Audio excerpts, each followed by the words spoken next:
Salutations to all our future judges. In this video, we are going to see the Code of Civil Procedure 1908, Part 8, Sections 27 to 34. Question and answer pattern. The sections, that is, sections 27 to 34, would be transformed into a question and answer pattern, based on which this particular test series is being conducted. If you are not attempted the previous test series, that is part 7, please do attempt that, then you can come and attempt this part 8. But before going into the video, I'd like to make a request to all of you. When a question is being said, some amount of time would be given to you to answer that question. But within that time, please do not scroll the video and see the answer. Try to answer the questions without seeing the answer. It would help you during your exams. And in addition to this, I would like to thank our volunteer, Mr. Akhil, for helping me in preparing these questions. For your convenience, the link of part 7 is given in the iCard. By clicking that link, you can go to the previous video, that is part 7, and you can attend the test series. One more request I'd like to keep to you is that please do not skip the video. Please watch the video from the beginning till the end. It will be very helpful to you. Multiple choice questions from sections 27 to 34 of the Civil Procedure Code 1908. The first question is, according to section 27 of Civil Procedure Code, summons to the defendant to be served on such date not beyond option A, 30 days from the date of institution of the suit, B, 40 days from the date of institution of the suit, C, 60 days from the date of institution of the suit, D, 90 days from the date of institution of the suit. Now, time would be given to you to answer this question, after which the answer will be revealed.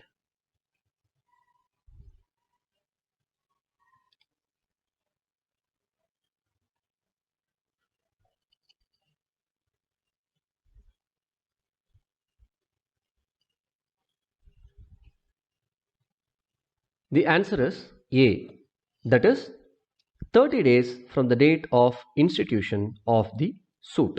Question number 2. The words on such day not beyond 30 days from the date of the institution of the suit under section 27 of CPC was inserted based on the A, CPC Amendment Act 46 of 1999, B, CPC Amendment Act 46 of 1951, C, CPC Amendment Act 47 of 1976, D, CPC Amendment Act 47 of 1983.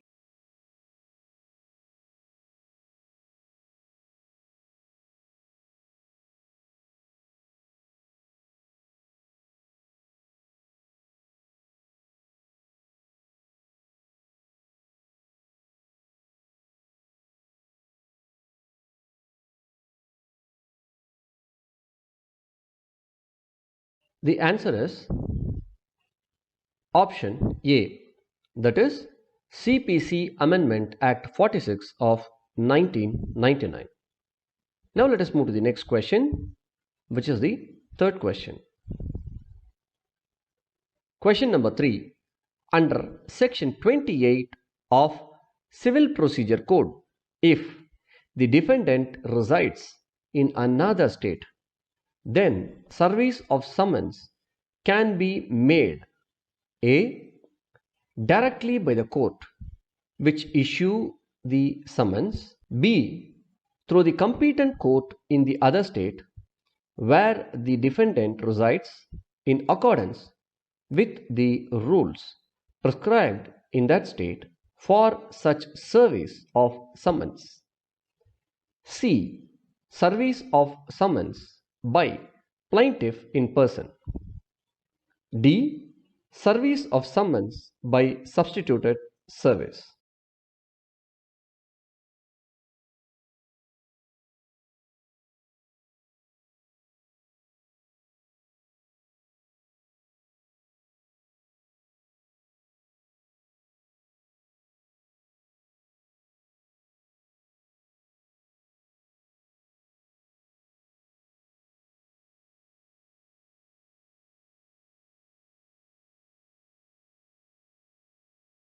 The answer is option B, that is, through the competent court in the other state where the defendant resides in accordance with the rules prescribed in that state for such service of summons. Let us move to the next question. Question number 4. Summons to witness under section 31 will be in accordance with dash of CPC. A. Section 27, B. Section 28, C. Section 29, D. All of the above.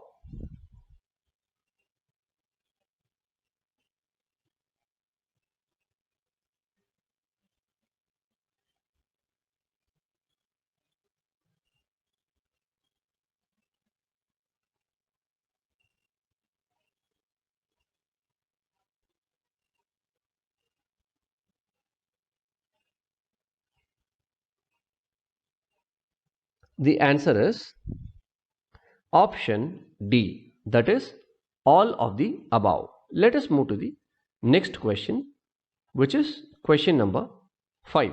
Which Amendment Act increased the fine amount from not exceeding 500 rupees to not exceeding 5,000 rupees under section 32 subsection C of CPC?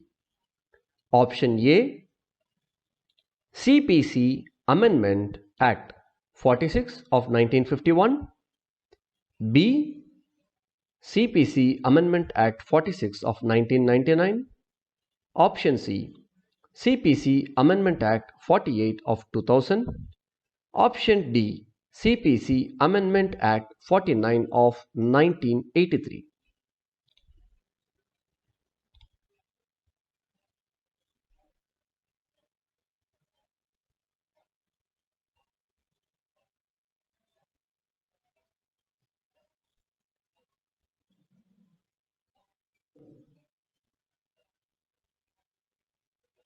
The answer is B, which is CPC Amendment Act 46 of 1999. You can remember it like this: 1999, 5000.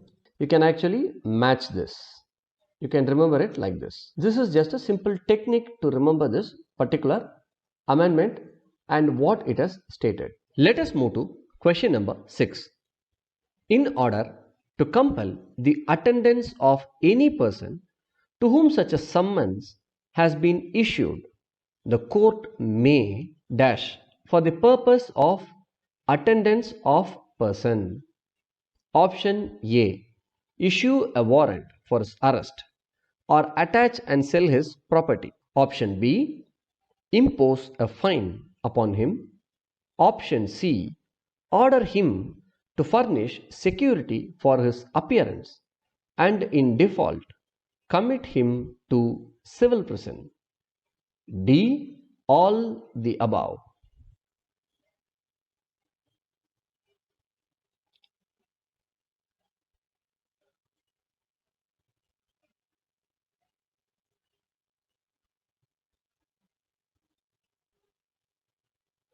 The answer is option D, all of the above.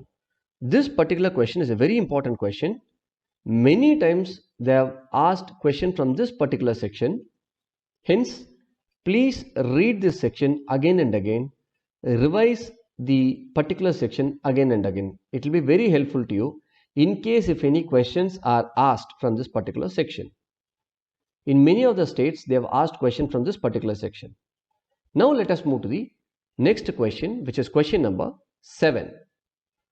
For compelling the attendance of any person to whom a summons has been issued, the court may impose a fine upon him not exceeding option A rupees 500, option B rupees 1000, option C rupees 5000, option D rupees 10,000.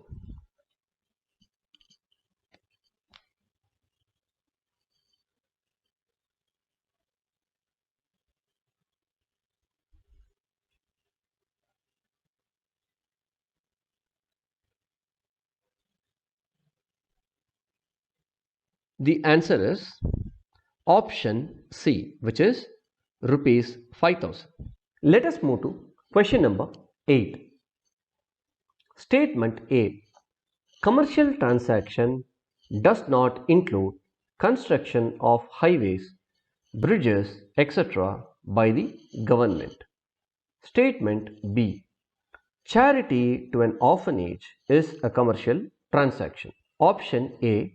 Statement A and statement B are correct. Option B. Statement A and statement B are wrong. Option C. Statement A is correct and statement B is wrong. Option D. Statement A is wrong and statement B is correct.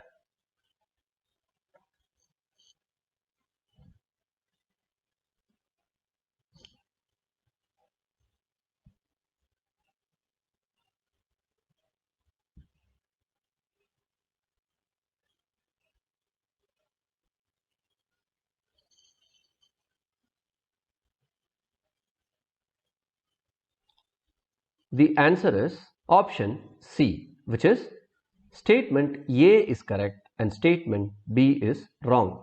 Let us move to question number 9. Section 34 of Civil Procedure Code deals only with option A, interest for the period from the date of the suit to the date of the decree. B, pre-suit interest. C, both A and B. D, none of the above.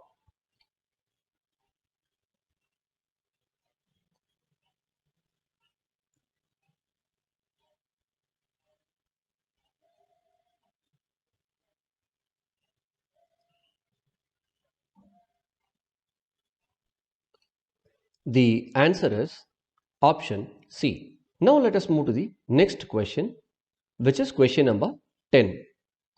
Under section 34 of Code of Civil Procedure, the interest will be decided based on the A, discretion of court, B, not the discretion of court, C, discretion of parties to the suit, D, none of the above.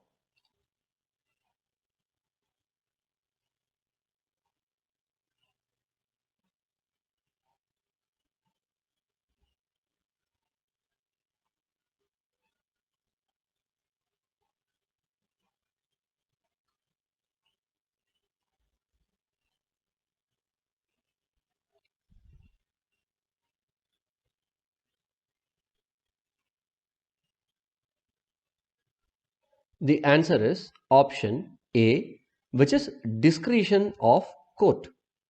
Let us move to the next question, which is question number 11.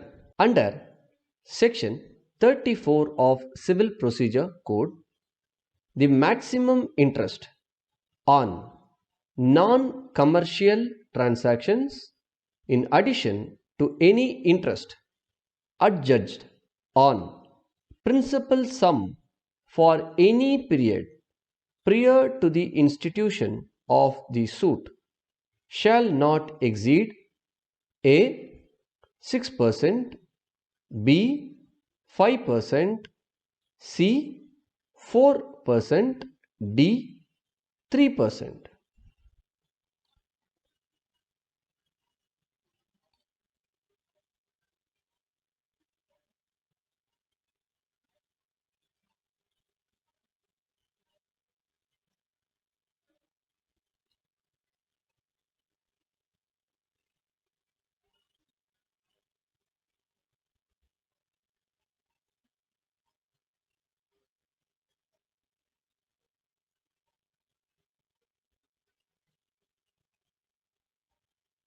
The answer is option A, which is 6%.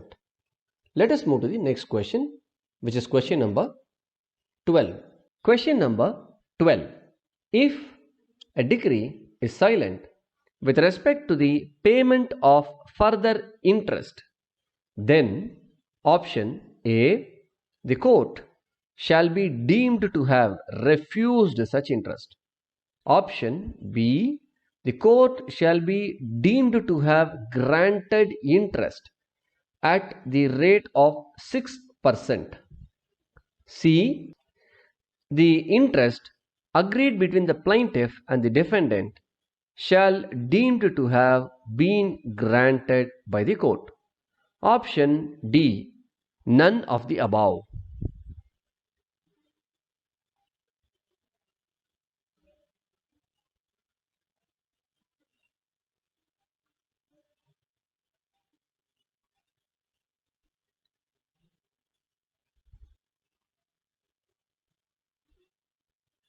The answer is option A.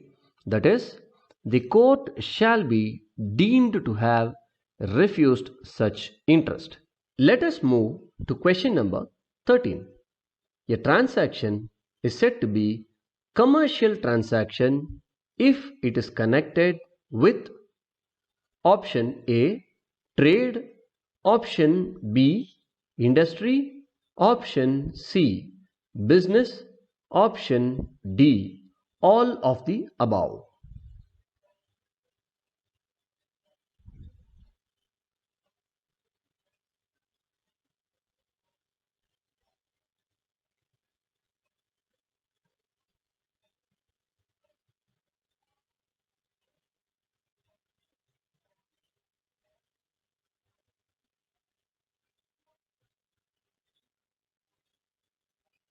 The answer is option D, all of the above.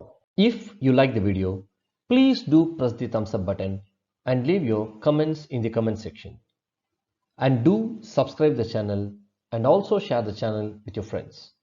Let us join hands together and contribute for a learned society. Thank you.